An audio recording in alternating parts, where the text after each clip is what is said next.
Hi everyone, and welcome to Teaching Natural. My name's Dare. I'm a 7th year high school English teacher in SoCal or Southern California, and this video is all about emergency funds.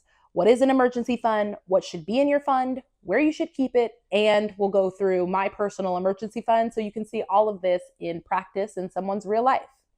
What is an emergency fund? An emergency fund, also called a month ahead fund, is exactly what it sounds like. It is a savings fund where you put money away in case something bad happens. This could be a water pipe bursts in your house and you need to replace important things.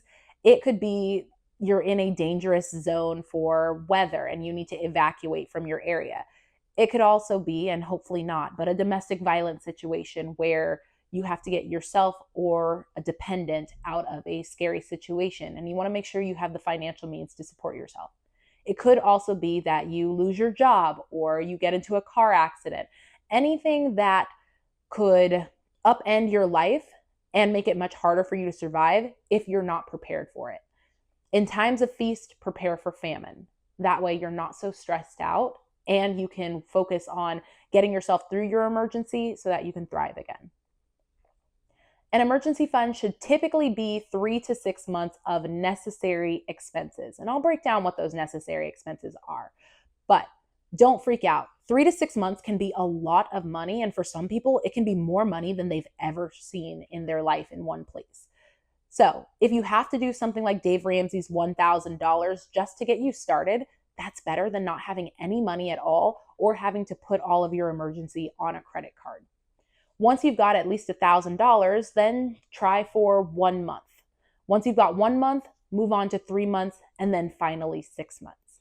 And that can get you ready for any kind of emergency. Typically, you're not going to need 6 months of an emergency fund before help comes.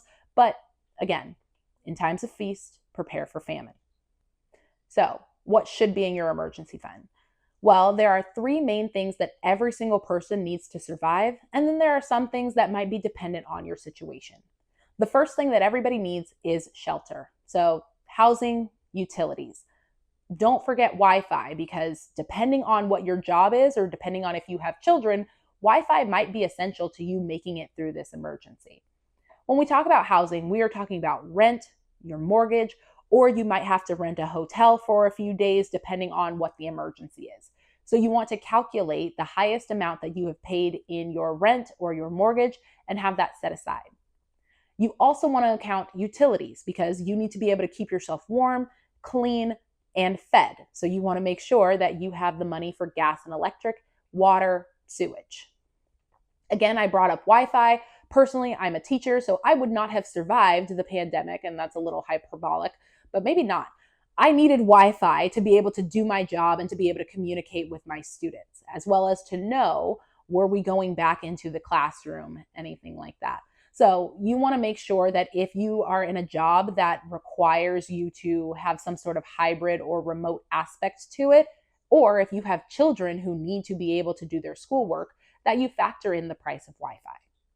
The next thing that everybody needs, of course, groceries and water.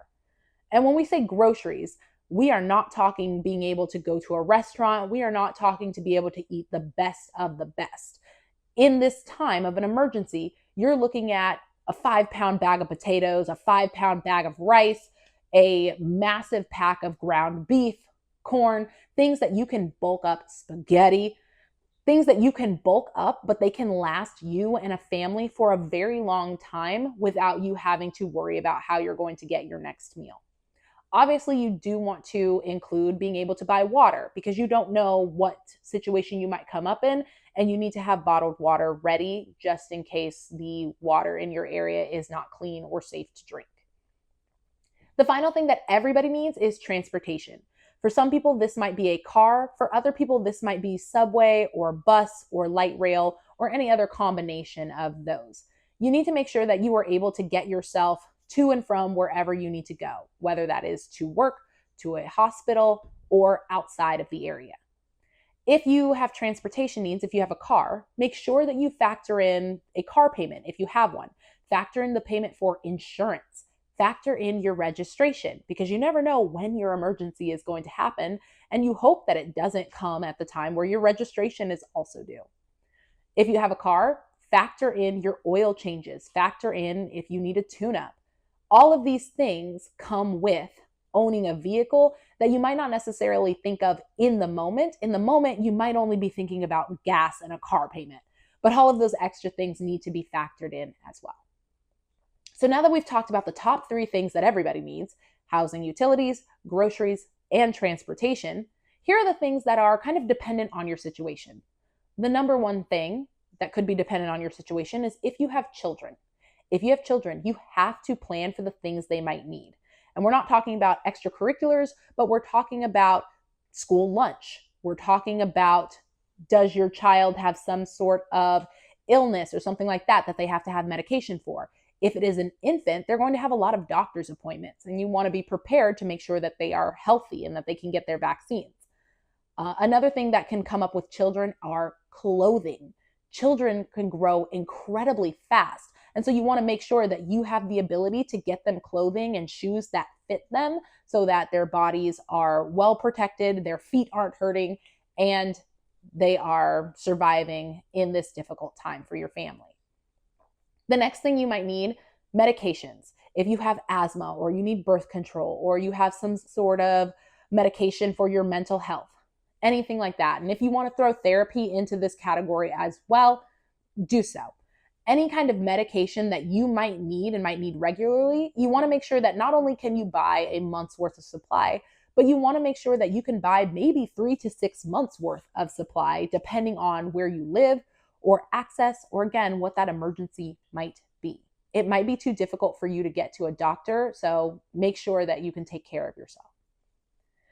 If you have pets, you probably want to plan for the pets. Depending on the emergency, it might be so sad to have to let go of your pet, but depending on the emergency, you might not have to let go of your pet. You might be able to keep them. So you want to make sure that you take into account anything your pet might need and determine whether that is something you want to allocate towards in your emergency fund. If you're in a domestic violence situation, you want to have some money set aside for the paperwork and logistics side of getting away from your abuser. It's incredibly easy for someone from the outside looking in to say, oh, you should just leave this person. But starting your life over has a real financial and logistical cost to it. It can be daunting, scary, and it can feel like sometimes it's not worth it. But all of that paperwork is replaceable. You are not. And so we're not going to let the logistics be the reason why you don't escape someone meaning you harm. This means that you want to have money set aside in case you need to do a change of name form with your courts. If you need to change your address on your driver's license, if you need to get a restraining order, if you need to change your social security number or change the name on your social security number, if you need new college transcripts or your college degree again for a job, your passport, all of those kind of documents that you don't think about them, like a birth certificate, you don't think about it until you actually need it. Those are really important documents to starting your life over again, especially if it is an unfortunate situation where you have to completely burn your original identity and become someone new. But as I said, those documents are all replaceable. It is expensive and it's not easy, but in the case of domestic violence, you have to be able to get yourself somewhere safe and you have to be able to build a new life for yourself. So let's make sure that we factor that into your emergency fund. Another thing you might want to consider are allocating for your debt payments, at least your minimum monthly payments. Depending on the debt, you might be able to call and negotiate, but depending on the debt, you might not be able to negotiate it. You might need to at least continue to make your minimum monthly payments. And depending on the emergency, debt affecting your credit score could affect your ability to get more housing, to get new housing, or to get utilities set up and things like that. So you want to make sure you at least have the money for your minimum debt payments. That way you're okay until you can negotiate some sort of forbearance or until you can negotiate some sort of payoff method for your debts. The last thing that might be dependent on you is your family obligations. Some people might have family members who are in a nursing home. Some people might have family members whom you send money to. And so you want to make sure that if that is a priority for you, that in a time of an emergency, you're able to keep doing that. So we've talked about what should be in your emergency fund and some things you want to think about, but where should you keep the money? I would recommend keeping it in a high yields savings fund, something like Ally or School's First Credit Union. SoFi is another one, Wealthfront, anywhere where your money is gaining interest. That way, while it's sitting there, not being touched because it's only for an emergency, it is gaining money. And hopefully, it is keeping up with inflation because unfortunately, that is something you have to keep in mind as you keep this money stashed away for an emergency fund. So, look at what's the best bank situation for yourself, look at those high yield savings funds, and put your emergency fund somewhere like there. Do not invest your emergency fund into something like a stock or a bond. You need it to be liquid. You also don't want to invest your emergency fund in something like real estate because, again, it needs to be liquid in case of the emergency. You don't have to worry about transferring or moving or selling. You have that money for you ready to go. So now that we've talked about where your emergency should be and what's in your emergency fund, let's go ahead and look at mine. You can see my priorities and how I have everything set up. So here is my 3-month emergency fund tracker. On the side, you can see all the things that I count for in my emergency fund. So of course, rent and utilities. The highest I've ever spent is $26.90 on it, so $2,690. So taking the highest that I've ever spent and putting it in there. Gas and electric, the highest that I've ever spent was like $105, so I just went ahead and went to $106. Groceries, the highest I've ever spent on groceries is $400, and it's typically what I spend every month. Gas for my car, $150. Car insurance, $136. Wi-Fi, the most I've ever spent, is $103. ADT Life Alert for my mother is $23 because if I'm in an emergency, I still want to make sure that my mother can get help if she needs help. And then I have my Costco card, $60. And the reason why I include my Costco card in my month ahead is because Costco is how I make sure that I can get bulk groceries cheaper. And it is also how I get my gas cheaper. So I definitely want to make sure that I have my Costco card. That all totals up to $3,668 a month. So if I have an absolute emergency, I need to cut out all fun spending, all subscriptions, anything like that, my bare bones budget is $3,668. So I completed 1 month. I hit that April 26, 2024. So that was super exciting. And now I am over 1 month. So I've got a few extra dollars. I just multiplied my 1 month by 3, which obviously gave me what I needed to hit for 3 months. I am on track to, by the middle of 2025, I'm on track to have my 2 months emergency fund plus paying down so much of my student loan debt. And then I'm going to try to get to 3 months in July 2026, which is when I will also pay off my student loan.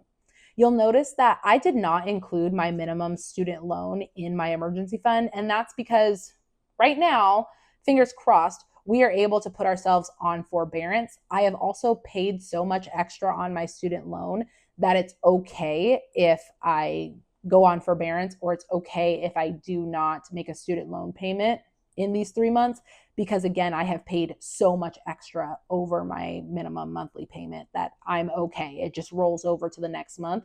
And I think I don't owe a student loan payment for, I think, like 6 months because I have paid so much extra on my student loan. So there is my 3-month emergency fund. And once I hit 3 months, then we will start saving for 6 months. I hope looking at emergency funds and talking about my emergency fund has been helpful for you. Let me know in the comments, what are some things that you are adding to your emergency fund?